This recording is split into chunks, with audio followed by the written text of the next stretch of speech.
Salut, j'espère que vous allez bien, j'espère que tout le monde se porte bien. Je vais vous expliquer une petite histoire simple, pas trop longue, on va juste faire ça comme ça. Vous savez, la vie à l'aventure, hein, chacun vient de sa façon. Hein. On se retrouve tous ensemble dans le même pays. Et on ne sait pas comment était réellement, voilà, il y en a qui sont là il y a 15 ans, il y en a qui ont fait 10 ans, il y en a qui ont fait 20 ans. Il y a des dames, il y a une dame que je crois à chaque fois. Une femme plus âgée que moi. Hein. Parce que quand elle dit âgée, là, peut-être, je ne connais pas exactement son âge. Il y en a qui paraissent vieilles, mais elles ne sont pas. Est-ce que mais je crois que celle-là, elle doit être plus âgée que moi. Voilà. Désolé pour mon décor. Et donc, je vais vous expliquer une histoire.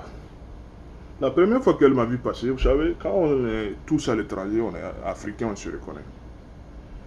Et donc, elle m'a vu passer, vous savez, il y a des gens qui sont assis qui prétendent vendre quelque chose alors qu'en réalité, il y a autre chose qu'elles vendent. Moi, c'est ce que j'ai fini par comprendre.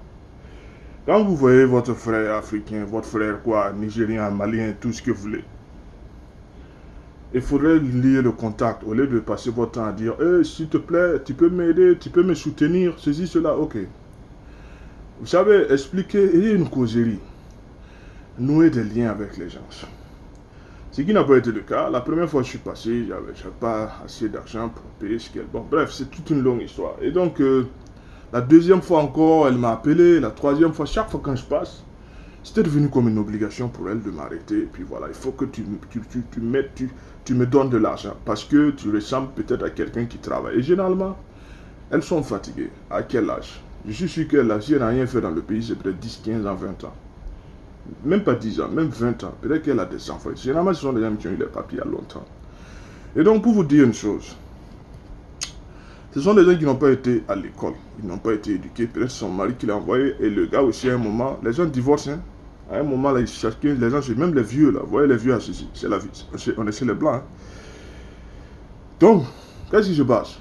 Moi, finalement, tellement ça me fatiguait, j'ai fini par éviter l'abondance. Parce que tous les jours que Dieu fait, c'est devenu une forcée. Maintenant, elle a pris ça, mettre dans son cœur. Ça dit que ça l'a fait mal quand elle me voit. Maintenant, elle me regarde d'une façon. Vous savez, on ne force pas quelqu'un à acheter vos produits. Il faudrait que la personne soit intéressée par ce que vous vendez. Sinon, tout le monde va se les prendre des cailloux. Hein, on va prendre des cailloux, s'il vous plaît. Sinon, on va prendre des cailloux.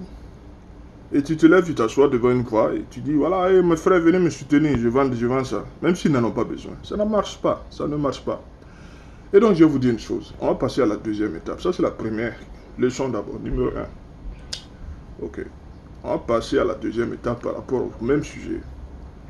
Je vais diviser la vidéo en deux, partie 1 et partie 2.